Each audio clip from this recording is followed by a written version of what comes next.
حیات الصحابہ ٹاپک صلح حدیبیہ کا قصہ۔ حضرت مسور بن مخرمہ اور مروان رضی اللہ عنہ فرماتے ہیں کہ حضور صلی اللہ علیہ وسلم صلح حدیبیہ کے موقع پر مدینے سے روانہ ہوئے۔ راستے میں ایک جگہ حضور صلی اللہ علیہ وسلم نے فرمایا کہ خالد بن ولید قریش کے سواروں کی ایک جماعت لے کر غنیم نامی جگہ پر حالات معلوم کرنے کے لیے آئے ہوئے ہیں، اس لیے تم دائیں طرف کو ہو جاؤ۔ اللہ کی قسم، حضرت خالد کو حضور صلی اللہ علیہ وسلم کے قافلے کی خبر اس وقت ہوئی جبکہ یہ لوگ ٹھیک ان کے سر پر پہنچ گئے۔ انہیں اس قافلے کی دھول نظر آئی۔ حضرت خالد کو پتہ چلا تو انہوں نے گھوڑا دوڑا کر قریش کو آپ کے آنے کی خبر دی۔ حضور صلی اللہ علیہ وسلم چلتے رہے یہاں تک کہ جب آپ اس گھاٹی پر پہنچے جہاں سے مکہ کی طرف راستہ جاتا تھا تو آپ کی اونٹنی بیٹھ گئی۔ اس اونٹنی کا نام قصوہ تھا۔ لوگوں نے اسے اٹھانے کے لیے عرب رواج کے مطابق ہل ہل کہا، لیکن وہ بیٹھی رہی تو لوگوں نے کہا قصوہ اڑ گئی ہے، قصوہ اڑ گئی ہے۔ آپ نے فرمایا قصوہ اڑی نہیں ہے، نہ اس طرح اڑ جانا اس کی عادت ہے، بلکہ اس کو اس کی ذات نے روکا ہے جس نے ہاتھیوں کو روکا تھا، یعنی اللہ نے۔ پھر آپ نے فرمایا قسم ہے اس ذات کی جس کے قبضے میں میری جان ہے، مکہ کے کفار مجھ سے جس ایسی تجویز کی مانگ کریں گے جس سے وہ اللہ کے احترام کے قابل چیزوں کی تعظیم کر رہے ہوں گے، میں ان کی ایسی تجویز کو ضرور مان لوں گا۔ پھر آپ نے اس اونٹنی کو جھڑکا تو وہ فوراً کھڑی ہو گئی۔ پھر آپ نے مکہ کا راستہ چھوڑ دیا، حدیبیہ گھاٹی کے آخری کنارے پر پڑاؤ ڈالا جہاں ایک چشمے میں سے تھوڑا تھوڑا پانی نکل رہا تھا۔ صحابہ اس میں سے تھوڑا تھوڑا پانی لینے لگے۔ تھوڑی دیر میں سارا پانی ختم ہو گیا۔ صحابہ نے حضور صلی اللہ علیہ وسلم سے پیاس کی شکایت کی۔ آپ نے اپنے ترکش میں سے ایک تیر نکال کر دیا اور فرمایا اسے اس چشمے میں گاڑ دو۔ صحابہ نے وہ تیر اس چشمے میں گاڑ دیا تو جب تک صحابہ وہاں رہے اس چشمے میں سے پانی جوش مار کر پھوٹتا رہا اور صحابہ اس سے خوب سیراب ہوتے رہے۔ آپ صلی اللہ علیہ وسلم اور صحابہ کرام رضی اللہ تعالیٰ عنہ حدیبیہ کی گھاٹی میں ٹھہرے ہوئے تھے کہ اتنے میں بدیل بن ورقہ اپنی قوم خزاعہ کی ایک جماعت کو لے کر آئے۔ یہ لوگ تہامہ کے لوگوں میں سے آپ کا سب سے زیادہ بھلا چاہنے والے تھے۔ انہوں نے کہا میں کعب بن لوئی اور عامر بن لوئی کے پاس سے آ رہا ہوں۔ انہوں نے حدیبیہ کے چشموں پر پڑاؤ ڈالا ہوا ہے اور وہ لڑنے کے لیے پوری طرح تیار ہو کر سارا سامان لے کر آئے ہیں، یہاں تک کہ ان کے ساتھ بھیائی اور بچے والی اونٹنیاں بھی ہیں۔ وہ آپ سے لڑنا چاہتے ہیں، آپ کو بیت اللہ سے روکیں گے۔ آپ نے فرمایا ہم کسی سے لڑنے کے لیے نہیں آئے، ہم تو عمرہ کرنے آئے ہیں۔ ہم بہت حیران ہیں کہ وہ لڑائی کے لیے تیار ہو کر آئے ہیں، حالانکہ لڑائیوں نے تو قریش کو بہت تھکا دیا ہے، ان کو بہت نقصان پہنچایا ہے۔ اگر وہ چاہیں تو میں ان سے ایک عرصے تک کے لیے سمجھوتہ کرنے کو تیار ہوں۔ اس عرصے میں وہ میرے اور لوگوں کے بیچ کوئی دخل نہیں دیں گے اور میں اس عرصے میں دوسرے لوگوں کو دعوت دیتا رہوں گا۔ اگر دعوت دے کر میں لوگوں پر غالب آ گیا اور لوگ میرے دین میں داخل ہو گئے تو پھر قریش کی مرضی، اگر وہ چاہے تو وہ بھی اس دین میں داخل ہو جائیں جس میں دوسرے لوگ داخل ہوئے ہیں۔ اگر میں غالب نہ آیا اور دوسرے لوگوں نے غالب آ کر مجھے ختم کر دیا تو پھر یہ لوگ آرام سے رہیں گے۔ اگر وہ صلح کرنے سے انکار کر دیں تو اس ذات کی قسم جس کے قبضے میں میری جان ہے، میں ان سے اس دین کے لیے ضرور لڑوں گا، یہاں تک کہ میری گردن میرے جسم سے الگ ہو جائے، یعنی مجھے مار دیا جائے۔ اللہ کا دین ضرور چل کر رہے گا۔ حضرت بدیل نے کہا آپ جو کہہ رہے ہیں میں وہ سب مکہ والوں کو پہنچا دوں گا۔ چنانچہ حضرت بدیل وہاں سے چل کر قریش کے پاس پہنچے اور ان سے کہا ہم اس آدمی کے پاس سے آپ کے پاس آ رہے ہیں اور ہم نے اس کو ایک بات کہتے ہوئے سنا، اگر آپ چاہیں تو ہم اس کی بات آپ کو پیش کر دیں۔ مکہ کے نادان قسم کے لوگوں نے کہا ہمیں ان کی کوئی بات بتانے کی ضرورت نہیں ہے، لیکن ان میں سے ایک سمجھدار لوگوں نے کہا تم نے ان سے جو سنا ہے وہ ہمیں ضرور بتائیں۔ حضرت بدیل نے کہا میں نے ان کو یہ کہتے ہوئے سنا ہے۔ ان کو حضور صلی اللہ علیہ وسلم کی ساری بات بتائی تو حضرت عروہ بن مسعود نے کھڑے ہو کر کہا کیا میں تمہارے لیے والد کا درجہ نہیں رکھتا؟ انہوں نے کہا رکھتے ہیں۔ عروہ نے کہا کیا تم میرے لیے اولاد کی طرح نہیں ہو؟ انہوں نے کہا اولاد کی طرح ہے۔ عروہ نے کہا کیا تمہیں میرے بارے میں کوئی شک و شبہ ہے؟ انہوں نے کہا نہیں۔ عروہ نے کہا کیا تمہیں معلوم نہیں کہ میں نے اوقاز والوں کو تمہاری مدد کے لیے تیار کیا تھا، لیکن جب وہ تیار نہ ہوئے تو میں اپنے گھر والوں اور بچوں اور اپنے فرمانبردار انسانوں کو لے کر تمہاری مدد کے لیے آ گیا تھا۔ انہوں نے کہا ہاں معلوم ہے۔ عروہ نے کہا اس آدمی نے یعنی حضور صلی اللہ علیہ وسلم نے تمہارے سامنے ایک بھلی اور اچھی تجویز پیش کی ہے تو تم اس کو مان لو، مجھے اس سلسلے میں ان سے بات کرنے کے لیے جانے دو۔ مکہ والوں نے کہا ضرور جاؤ۔ عروہ حضور صلی اللہ علیہ وسلم کے پاس گئے، حضور صلی اللہ علیہ وسلم سے بات کرنے لگے۔ حضور صلی اللہ علیہ وسلم نے کچھ بدیل سے فرمایا تھا، وہی آپ نے ان سے بھی کہا۔ تو اس پر عروہ نے کہا اے محمد آپ یہ بتائیے کہ اگر آپ نے اپنی قوم کو جڑ سے اکھاڑ پھینکا تو کیا آپ نے سنا ہے کہ آپ سے پہلے عرب کے کسی آدمی نے اپنے خاندان والوں کو جڑ سے اکھاڑ دیا ہو؟ اگر دوسری شکل ہوئی یعنی قریش تم پر غالب آ گئے تو میں تمہارے ساتھ بھروسے مند اور وفادار لوگوں کی بھیڑ نہیں دیکھ رہا ہوں، بلکہ ادھر ادھر کے لوگوں کی بھیڑ دیکھ رہا ہوں جو لڑائی شروع ہوتے ہی تمہیں چھوڑ کر بھاگ جائیں گے۔ اس پر حضرت ابوبکر رضی اللہ عنہ نے کہا تو اپنے معبود لات بت کی پیشاب گاہ چوس، کیا ہم حضور صلی اللہ علیہ وسلم کو اکیلا چھوڑ کر بھاگ جائیں گے؟ عروہ نے کہا یہ کون ہے؟ لوگوں نے کہا یہ ابوبکر ہے۔ عروہ نے کہا قسم ہے اس ذات کی جس کے قبضے میں میری جان ہے، اگر تمہارا مجھ پر وہ احسان نہ ہوتا جس کا میں اب تک بدلہ نہ دے سکا تو میں تمہاری اس بات کا جواب ضرور دیتا۔ عروہ حضور صلی اللہ علیہ وسلم سے باتیں کرتے ہوئے حضور صلی اللہ علیہ وسلم کی داڑھی کو ہاتھ لگانے لگے۔ عروہ کے بھتیجے حضرت مغیرہ بن شعبہ رضی اللہ تعالیٰ عنہ ہاتھ میں تلوار لیے اور سر پر کھود پہنے ہوئے حضور صلی اللہ علیہ وسلم کے سرانے کھڑے تھے۔ جب بھی عروہ حضور صلی اللہ علیہ وسلم کی داڑھی کی طرف ہاتھ بڑھاتے حضرت مغیرہ ان کے ہاتھ پر تلوار کا دستہ مارتے، کہتے کہ حضور صلی اللہ علیہ وسلم کی مبارک داڑھی سے اپنا ہاتھ دور رکھو۔ عروہ نے سر اٹھا کر پوچھا یہ آدمی کون ہے؟ لوگوں نے بتایا یہ مغیرہ بن شعبہ ہیں۔ عروہ نے کہا او غدار، کیا میں تیری غداری کو ابھی تک نہیں بھگت رہا ہوں؟ یعنی تم نے جو قتل کیا تھا اس کا خون بہا میں ابھی تک دیکھ رہا ہوں، جو تم نے مال لوٹا تھا اس کا جرمانہ اب تک بھر رہا ہوں۔ حضرت مغیرہ جاہلیت کے زمانے میں ایک قوم کے ساتھ سفر میں گئے تھے، ان کو قتل کر کے مال لے کر حضور صلی اللہ علیہ وسلم کی خدمت میں آ گئے تھے اور مسلمان ہو گئے تھے۔ حضور صلی اللہ علیہ وسلم نے ان سے صاف فرمایا تھا کہ تمہارا اسلام تو قبول ہے لیکن تم جو مال لائے ہو اس سے میرا کوئی تعلق نہیں۔ عروہ کا اشارہ اسی قصے کی طرف تھا۔ پھر عروہ نے حضور صلی اللہ علیہ وسلم کے صحابہ رضی اللہ تعالیٰ عنہ کو بڑے غور سے دیکھنے لگے۔ وہ کہتے ہیں کہ اللہ کی قسم حضور صلی اللہ علیہ وسلم جب بھی تھوکتے تو اسے کوئی نہ کوئی صحابی اپنے ہاتھ میں لے لیتا اور اس کو اپنے چہرے جس پر مل لیتا۔ حضور صلی اللہ علیہ وسلم جب انہیں کسی کام کے لیے حکم دیتے تو صحابہ اسے فوراً کرتے۔ جب آپ وضو فرماتے تو آپ کے وضو کا پانی لینے کے لیے صحابہ اکرام رضی اللہ تعالیٰ عنہ ایک دوسرے پر ٹوٹ پڑتے، لڑنے کے لیے قریب ہو جاتے۔ جب آپ باتیں کرتے تو صحابہ اکرام رضی اللہ تعالیٰ عنہ آپ کے سامنے اپنی آوازیں کو نیچے رکھتے۔ صحابہ کے دل میں آپ کی اتنی عظمت تھی کہ وہ آپ کو نظر بھر کے بھی نہیں دیکھتے تھے۔ اور وہ اپنے ساتھیوں کے ساتھ واپس آئے، ان سے یہ کہا کہ بڑے بڑے بادشاہوں کے دربار میں گیا ہوں، کیسر، کسریٰ، نجاشی کے دربار میں گیا ہوں، اللہ کی قسم میں نے کوئی ایسا بادشاہ نہیں دیکھا جس کی تعظیم اس کے درباری اتنے کرتے ہوں جتنی محمد صلی اللہ علیہ وسلم کے صحابہ محمد کی کرتے ہیں۔ اللہ کی قسم حضور صلی اللہ علیہ وسلم جب بھی تھوکتے تو اسے کوئی نہ کوئی صحابی اپنے ہاتھ پر لے کر چہرے اور جسم پر مل لیتا۔ انہیں جس کام کے لیے حکم دیا جاتا اس کام کو فوراً کرتے، اور جب وہ وضو کرتے تو ان کے وضو کا پانی لینے کے لیے ایک دوسرے پر ٹوٹ پڑتے، لڑنے کے قریب ہو جاتے۔ وہ جب باتیں کرتے تو سب اپنی آواز ہلکی کر لیتے یعنی چپ ہو جاتے، اور تعظیم کی وجہ سے صحابہ آپ کو نظر بھر کے بھی نہ دیکھ سکتے۔ انہوں نے تمہارے سامنے ایک اچھی تجویز پیش کی ہے، اسے قبول کر لو۔ اس کے بعد بنو کنانہ کے ایک آدمی نے کہا مجھے ان کے پاس جانے دو، تو مکہ والوں نے کہا ضرور جاؤ۔ جب یہ آدمی حضور صلی اللہ علیہ وسلم اور صحابہ کے قریب پہنچا تو حضور صلی اللہ علیہ وسلم نے فرمایا یہ فلاں آدمی ہے، یہ اس قوم کا آدمی ہے جو قربانی کے اونٹوں کی بڑی تعظیم کرتے ہیں، اس لیے جو قربانی کے اونٹ لے کر آئے ہو وہ اس کے سامنے کھڑے کر دو۔ اس لیے وہ اونٹ اس کے سامنے کھڑے کر دیے گئے۔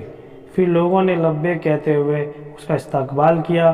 اس نے جب یہ منظر دیکھا تو اس نے کہا سبحان اللہ، ان لوگوں کو تو بیت اللہ سے ہرگز نہیں روکنا چاہیے۔ تو اس آدمی نے اپنے ساتھیوں کو واپس جا کر یہ کہا کہ میں یہ منظر دیکھ کر آیا ہوں کہ صحابہ نے قربانی کے اونٹوں کے گلے میں قلادہ یعنی ہار ڈالے ہوئے ہیں، ان کے کوہان کو زخمی کیا ہوا ہے۔ اس زمانے میں قربانی کے اونٹ کے ساتھ یہ دو کام کیے جاتے تھے تاکہ ان نشانیوں سے یہ ایک کو پتہ چل جائے کہ یہ قربانی کے اونٹ ہیں، یعنی وہ لوگ عمرے کے لیے تیار ہو کر آئے ہیں۔ اس لیے میری رائے نہیں ہے کہ ان لوگوں کو بیت اللہ سے روکا جائے۔ تو ان میں سے مرکز بن حفص نامی ایک آدمی کھڑا ہوا، اس نے کہا ذرا مجھ کو اس کے پاس جانے دو۔ لوگوں نے کہا ضرور جاؤ۔ جب وہ حضور صلی اللہ علیہ وسلم کے قریب آیا تو حضور صلی اللہ علیہ وسلم نے فرمایا یہ تو مکرز ہے، یہ تو بڑا بدکار آدمی ہے۔ وہ آ کر حضور صلی اللہ علیہ وسلم سے بات کرنے لگا، اتنے میں سہیل بن عمرو آ گئے۔ معمر روایت کرنے والے کہتے ہیں مجھے ایوب کی اکرمہ سے یہ نقل کیا گیا ہے، جب سہیل بن عمرو آئے تو حضور صلی اللہ علیہ وسلم نے ان کے نام سے نیک فعل لیتے ہوئے کہا اب تمہارا کام آسان ہو گیا۔ معمر کہتے ہیں زہری اپنی حدیث میں یوں بیان کرتے ہیں کہ سہیل نے کہا آئیے سمجھوتا نامہ لکھ دیتے ہیں۔ حضور صلی اللہ علیہ وسلم نے لکھنے والے کو بلایا، اس سے فرمایا لکھو بسم اللہ الرحمن الرحیم۔ سہیل نے کہا مجھے تو پتہ نہیں کہ رحمان کون ہے، اس لیے آپ بسمک اللہم لکھیں جسے پہلے لکھا کرتے تھے۔ صحابہ نے کہا نہیں ہم تو صرف بسم اللہ الرحمن الرحیم لکھیں گے۔ حضور صلی اللہ علیہ وسلم نے فرمایا کوئی بات نہیں، بسمک اللہم لکھ دو۔ پھر آپ نے فرمایا یہ لکھو ھذا ما قاض علیہ محمد رسول اللہ صلی اللہ علیہ وسلم، کہ یہ وہ صلح نامہ ہے جس کا محمد صلی اللہ علیہ وسلم نے فیصلہ کیا ہے۔ تو سہیل نے کہا کہ اگر ہم یہ بات مان لیتے ہیں کہ آپ اللہ کے رسول ہیں تو نہ ہم آپ کو بیت اللہ سے روکتے نہ ہم آپ سے لڑائی کرتے، اور صلح نامہ میں یہ بات لکھی جاتی جو دونوں فریقوں کو تسلیم ہو، اس لیے محمد بن عبداللہ لکھو۔ حضور صلی اللہ علیہ وسلم نے فرمایا اللہ کی قسم چاہے تم نہ مانو ہوں تو میں اللہ کا رسول، لیکن محمد بن عبداللہ لکھ دو۔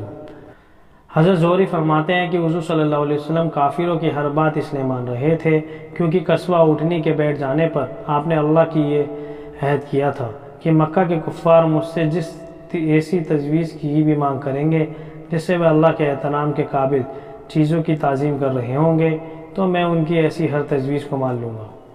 حضور صلی اللہ علیہ وسلم نے اس سے فرمایا کہ صلح کی شرطیں یہ ہوں گی تم ہمیں بیت اللہ کا طواف کرنے دو گے۔ تو سہیل نے کہا کہ اگر آپ اسی سال بیت اللہ کا طواف کریں گے تو سارے عرب میں یہ بات مشہور ہو جائے گی کہ ہم مکہ والے آپ سے دب گئے، اس لیے آپ اس سال نہ کریں اگلے سال کر لینا۔ اس لیے پھر یہ بات صلح نامہ میں لکھی گئی کہ اگلے سال طواف اور عمرہ کریں گے۔ سہیل نے کہا صلح نامہ کی یہ شرط ہوگی کہ ہم میں سے جو آدمی بھی آپ کے پاس چلا جائے گا چاہے وہ آپ کے دین میں ہو آپ اسے ہمارے پاس واپس کر دیں گے۔ مسلمان نے کہا سبحان اللہ، یہ کیسے ہو سکتا ہے کہ وہ مسلمان ہو کر ہمارے پاس آئے اسے مشرک کے پاس واپس بھیج دیں۔ ابھی یہ بات ہو رہی تھی، سہیل بن عمرو کے بیٹے حضرت ابو جندل رضی اللہ تعالیٰ عنہ بیڑیوں میں چلتے ہوئے آ گئے۔ یہ مکہ کے نیچے والے حصے میں قید تھے، وہاں سے کسی طرح نکل کر آئے، گرتے پڑتے مسلمانوں کی بھیڑ میں پہنچ گئے۔ سہیل نے کہا اے محمد میری مانگ یہ ہے کہ صلح کی اس شرط کے مطابق آپ سب سے پہلے مجھے یہ آدمی واپس کریں۔ حضور صلی اللہ علیہ وسلم نے فرمایا ابھی تو اس صلح نامہ کی تحریر پوری نہیں ہوئی، اس لیے ابھی تو سمجھوتا نہیں ہوا۔ سہیل نے کہا اللہ کی قسم پھر تو میں آپ سے ہرگز صلح نہیں کروں گا۔ آپ صلی اللہ علیہ وسلم نے فرمایا تم اسے میری وجہ سے ہی چھوڑ دو۔ سہیل نے کہا نہیں میں اسے آپ کی وجہ سے نہیں چھوڑ سکتا۔ حضور صلی اللہ علیہ وسلم نے فرمایا ایسا نہ کرو چھوڑ دو۔ اس پر مکرز نے کہا اچھا ہم اسے آپ کی وجہ سے چھوڑتے ہیں۔ حضرت ابو جندل نے کہا اے مسلمانوں میں تو مسلمان ہو کر آیا تھا، اب مجھے مشرکوں کی طرف واپس کیا جا رہا ہے، کیا تم دیکھ نہیں رہے ہو کہ میں کتنی مصیبتیں اٹھا رہا ہوں؟ اور واقعی انہیں اللہ کی خاطر سخت مصیبتیں پہنچائی گئی تھی۔ حضرت عمر رضی اللہ عنہ فرماتے ہیں کہ میں نے حضور صلی اللہ علیہ وسلم کی خدمت میں آ کر کہا کیا آپ اللہ کے سچے نبی نہیں ہیں؟ حضور صلی اللہ علیہ وسلم نے فرمایا ہوں۔ پھر میں نے کہا کیا ہم حق پر نہیں ہیں اور ہمارا دشمن باطل پر نہیں ہے؟ آپ نے فرمایا ہاں تم ٹھیک کہتے ہو۔ میں نے کہا پھر ہم کیوں اتنا دب کر صلح کریں؟ آپ نے فرمایا میں اللہ کا رسول ہوں، اس کی نافرمانی نہیں کر سکتا، وہی میرا مددگار ہے۔ میں نے کہا کیا آپ نے ہم سے یہ نہیں فرمایا تھا کہ ہم بیت اللہ جا کر اس کا طواف کریں گے؟ آپ نے فرمایا ہاں میں نے کہا تھا، لیکن کیا میں نے تم سے یہ بھی کہا تھا کہ ہم اسی سال بیت اللہ جائیں گے؟ میں نے کہا نہیں۔ آپ نے فرمایا تم بیت اللہ ضرور جاؤ گے، اس کا طواف کرو گے۔ حضرت عمر رضی اللہ عنہ فرماتے ہیں کہ میں حضرت ابوبکر کے پاس گیا، ان سے کہا اے ابوبکر کیا یہ اللہ کے سچے نبی نہیں ہیں؟ انہوں نے کہا ہاں ہے۔ میں نے کہا کیا ہم حق پر نہیں اور ہمارے دشمن باطل پر نہیں ہیں؟ حضرت ابوبکر جی نے کہا ہاں تم ٹھیک کہہ رہے ہو۔ میں نے کہا پھر ہم کیوں ڈر کر دب کر صلح کر رہے ہیں؟ حضرت ابوبکر رضی اللہ عنہ نے کہا اے آدمی، یہ اللہ کے رسول ہیں اور اللہ کی نافرمانی نہیں کر سکتے، اللہ ان کا مددگار ہے، تم ان کا دامن مضبوطی سے تھامے رکھو، اللہ کی قسم وہ حق پر ہے۔ میں نے کہا کیا انہوں نے ہم سے یہ نہیں فرمایا تھا کہ ہم بیت اللہ جا کر طواف کریں گے؟ انہوں نے کہا ہاں انہوں نے کہا تھا، لیکن کیا انہوں نے تم کو یہ بھی کہا تھا کہ تم اسی سال بیت اللہ جاؤ گے؟ میں نے کہا نہیں۔ انہوں نے کہا تم بیت اللہ ضرور جاؤ گے، اس کا طواف کرو گے۔ حضرت عمر رضی اللہ عنہ کہتے ہیں کہ میں نے اپنی اس گستاخی کی معافی کے لیے بہت سے نیک کام کیے۔ روایت کرنے والے کہتے ہیں حضور صلی اللہ علیہ وسلم جب صلح نامہ کی لکھائی سے فارغ ہوئے، آپ نے اپنے صحابہ سے فرمایا اٹھو اپنی قربانی ذبح کرو، پھر اپنے سر منڈوا لو۔ روایت کرنے والے کہتے ہیں کہ اللہ کی قسم کوئی آدمی بھی نہ کھڑا ہوا، یہاں تک کہ آپ نے یہ حکم 3 بار دیا۔ جب ان میں سے کوئی بھی نہ کھڑا ہوا تو حضور صلی اللہ علیہ وسلم ام سلمہ رضی اللہ عنہ کے پاس تشریف لے گئے۔ لوگوں کی طرف سے آپ کو جو پریشانی پیش آ رہی تھی میں ان کو بتائی تو انہوں نے کہا اے اللہ کے نبی، کیا آپ ایسا کرانا چاہتے ہیں؟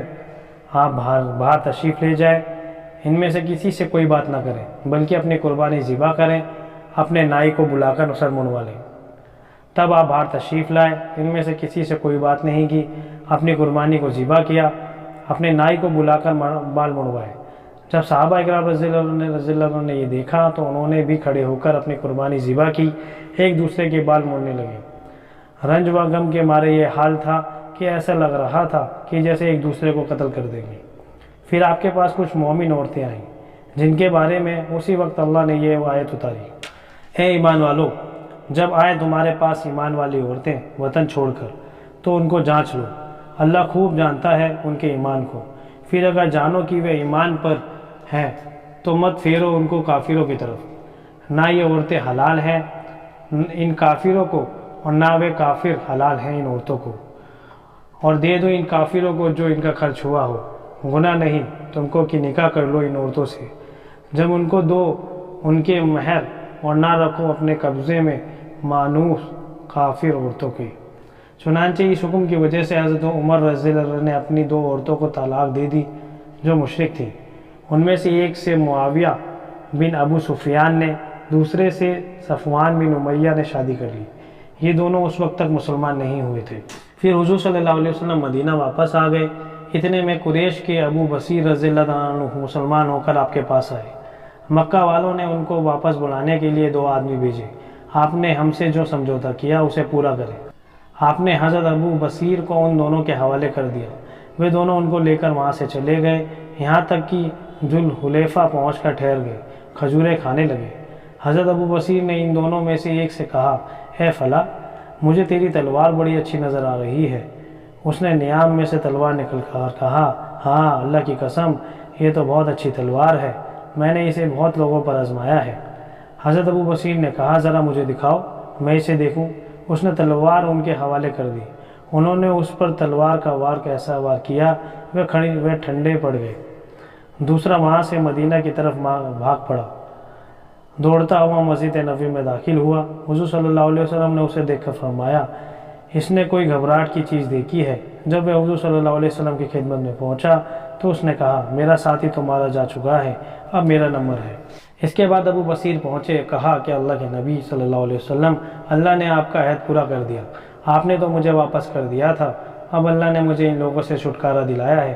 حضور صلی اللہ علیہ وسلم نے فرمایا اس کی ماں کا ستیہ ناش ہو، یہ لڑائی بھڑکانے والا ہے، کاش کوئی اسے سنبھالنے والا ہوتا۔ حضرت ابو بصیر نے یہ سنا تو وہ سمجھ گئے کہ اب بھی اگر مکہ سے ان کو کوئی لینے آئے گا تو حضور صلی اللہ علیہ وسلم ان کو واپس کر دیں گے۔ تب وہ وہاں سے چل کر سمندر کے کنارے ایک جگہ آ پڑے۔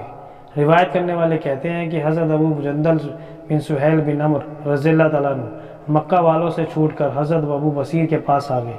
اسی طرح قریش کا جو آدمی بھی مسلمان ہوتا وہ حضرت ابو بصیر سے جا ملتا۔ کچھ دنوں میں ایک چھوٹی سی جماعت ہو گئی۔ اللہ کی قسم ان لوگوں کو جب خبر لگتی کہ قریش کا کوئی تجارتی قافلہ ملک شام جا رہا ہے تو ان پر ٹوٹ پڑتے، ان کو قتل کر دیتے، ان کا مال لیتے۔ یہاں تک کہ قریش کے کفار نے پریشان ہو کر حضور صلی اللہ علیہ وسلم کی خدمت میں اللہ کا اور رشتہ داری کا واسطہ دے کر آدمی بھیجا کہ بے سری جماعت کو آپ اپنے پاس بلا لیں تاکہ یہ سمجھوتے میں داخل ہو جائیں، ہمارے لیے آنے جانے کا راستہ کھلے۔ اس کے بعد جو بھی آپ کے پاس آئے گا اسے امن ہے، ہم اسے واپس نہ لیں گے۔ چنانچہ حضور صلی اللہ علیہ وسلم نے آدمی بھیج کر ان کو مدینہ بلایا۔ اس پر اللہ نے یہ آیت نازل فرمائی۔ ترجمہ: اور وہی ہے جس نے روکا رکھا ان کے ہاتھوں کو تم سے اور تمہارے ہاتھوں کو ان سے بھی شہر مکہ کے بعد اس کے کہ تمہارے ہاتھ لگا دیا ان کو سے لے کر اللہ کے اس فرمان تک جب رکھی انکار کرنے والوں نے اپنے دلوں میں قد نادانی کی ضد۔ ان کافروں کی ضد یہ تھی کہ انہوں نے نہ تو محمد صلی اللہ علیہ وسلم کے نبی ہونے کا اقرار کیا، نہ بسم اللہ الرحمن الرحیم لکھنے جانے کو مانا۔ مسلمانوں کے اور بیت اللہ کے بیچ رکاوٹ بن گئے۔ حضرت عروہ رضی اللہ عنہ بیان کرتے ہیں کہ صلح حدیبیہ کے موقع پر حضور صلی اللہ علیہ وسلم کے حدیبیہ کے قیام فرمانے کی وجہ سے قریش گھبرا گئے۔ حضور صلی اللہ علیہ وسلم نے مناسب سمجھا کہ اپنے صحابہ میں سے کسی کو قریش کے پاس بھیجے، اس لیے آپ نے قریش کے پاس بھیجنے کے لیے حضرت عمر بن خطاب رضی اللہ تعالیٰ عنہ کو بلایا۔ انہوں نے عرض کیا، اے اللہ کے رسول صلی اللہ علیہ وسلم، آپ کے ارشاد پر عمل کرنے سے مجھے انکار نہیں، لیکن میں مکہ والوں کے نزدیک سب سے زیادہ برا ہوں۔ اگر انہوں نے مجھے کوئی تکلیف پہنچائی تو مکہ میں میرے خاندان بنو کعب میں سے ایسا کوئی نہیں جو میرا بچاؤ کر لے، میری وجہ سے ناراض ہو۔ آپ حضرت عثمان رضی اللہ تعالیٰ عنہ کو بھیج دیں کیونکہ ان کا خاندان مکہ میں ہے، تو جو پیغام آپ بھیجنا چاہتے ہیں وہ مکہ والوں تک پہنچا دیں گے۔ تب حضور صلی اللہ علیہ وسلم نے حضرت عثمان بن عفان رضی اللہ تعالیٰ عنہ کو بلا کر قریش کی طرف بھیجا۔ ان سے فرمایا کہ انہیں یہ بتا دو کہ ہم کسی سے لڑنے کے لیے نہیں آئے ہیں، ہم تو صرف عمرہ کرنے آئے ہیں اور ان کو اسلام کی طرف دعوت دینا ہے۔ اور آپ نے حضرت عثمان رضی اللہ تعالیٰ عنہ کو یہ بھی حکم دیا کہ مکہ میں جو مومن مرد یا عورت ہو، حضرت عثمان ان کے پاس جا کر ان کو فتح کی خوشخبری سنا دیں، ان کو بتا دیں کہ اللہ بہت جلد مکہ میں دین کو ایسا غالب کرے گا، پھر کسی کو اپنا ایمان چھپانے کی ضرورت نہ ہوگی۔ یہ خوشخبری دے کر آپ مکہ کے کمزور مسلمانوں کو ایمان پر جمانا چاہتے تھے۔ روایت کرنے والے کہتے ہیں کہ حضرت عثمان رضی اللہ تعالیٰ عنہ تشریف لے گئے۔ مکہ کے راستے میں بلدہ نامی جگہ پر ان کا قریش کی ایک جماعت پر گزر ہوا۔ قریش نے پوچھا، کہاں جا رہے ہو؟ انہوں نے کہا، حضور صلی اللہ علیہ وسلم نے مجھے تمہارے پاس بھیجا ہے تاکہ میں تمہیں اللہ کی طرف دعوت دوں، اسلام کی طرف دعوت دوں، تمہیں بتا دوں کہ ہم کسی سے لڑنے نہیں آئے، ہم تو صرف عمرہ کرنے کے لیے آئے ہیں۔ جیسے حضور صلی اللہ علیہ وسلم نے فرمایا تھا انہوں نے ویسے ہی ان کو دعوت دی۔ انہوں نے کہا، ہم نے آپ کی بات سن لی، جاؤ اپنا کام کرو۔ حبان بن سعید بن عاص نے کھڑے ہو کر حضرت عثمان رضی اللہ تعالیٰ عنہ کا استقبال کیا، ان کو اپنی پناہ میں لے لیا، اپنے گھوڑے کی جین کسی اور حضرت عثمان رضی اللہ تعالیٰ عنہ کو اپنے گھوڑے پر آگے بٹھا کر مکہ لے آئے۔ پھر قریش نے بدیل بن ورقہ خزاعی اور قبیلہ بن کنانہ کے ایک آدمی کو حضور صلی اللہ علیہ وسلم کے پاس بھیجا۔ اس کے بعد عروہ بن مسعود صفی آئے، آگے حدیث میں اور بھی ہے۔ حضرت ابن عباس رضی اللہ عنہ فرماتے ہیں کہ حضرت عمر رضی اللہ تعالیٰ نے فرمایا، حضور صلی اللہ علیہ وسلم نے مکہ والوں سے دب کر صلح کی، ان کی ساری باتیں مان لی۔ اگر محمد صلی اللہ علیہ وسلم کسی اور کو امیر بنا کر بھیجتے، وہ اس طرح کرتا جیسے حضور صلی اللہ علیہ وسلم نے کیا ہے، تو میں اس کی کوئی بات نہ سنتا اور نہ مانتا۔ آپ نے ان کی یہ شرط بھی مان لی کہ جو کافر مسلمان ہو کر مسلمان کے پاس جائے گا، مسلمان اسے واپس کر دیں گے۔ جو مسلمان نعوذ باللہ کافر ہو کر کافروں کے پاس جائے گا، کافر اسے واپس نہیں کریں گے۔ حضرت ابوبکر صدیق رضی اللہ عنہ فرماتے ہیں کہ اسلام میں حدیبیہ کی جیت سے بڑی جیت کوئی نہیں تھی۔ حضرت محمد صلی اللہ علیہ وسلم اور ان کے رب کے بیچ جو معاملہ تھا، لوگ اسے سمجھ نہ سکے۔ بندے جلد بازی کرتے ہیں، اللہ ان کی طرح جلد باز نہیں ہے، بلکہ اپنی ترتیب اور ارادے کے مطابق ہر کام کو اپنے مقرر کے لیے وقت پر کرتے ہیں۔ یہ منظر میرے سامنے ہے کہ حجۃ الوداع کے موقع پر حضرت سہیل بن عمرو قربان گاہ میں کھڑے ہو کر قربانی کی اونٹنیاں حضور صلی اللہ علیہ وسلم کے قریب کر رہے تھے۔ حضور صلی اللہ علیہ وسلم ان کو اپنے ہاتھ سے ذبح کر رہے تھے۔ پھر آپ نے نائی کو بلا کر اپنے بال مڑوائے کہ حضرت سہیل رضی اللہ تعالیٰ عنہ حضور صلی اللہ علیہ وسلم کے بالوں کو چن چن کر اپنی آنکھوں پر رکھ رہے ہیں۔ میں یہ سوچ رہا تھا کہ یہ وہی سہیل ہے جنہوں نے صلح حدیبیہ کے موقع پر بسم اللہ الرحمن الرحیم کے اور محمد صلی اللہ علیہ وسلم کے معاہدے نامے میں لکھے جانے سے انکار کر دیا تھا۔ یہ دیکھ کر میں نے اس اللہ کی تعریف کی جس نے ان کو اسلام کی ہدایت دی۔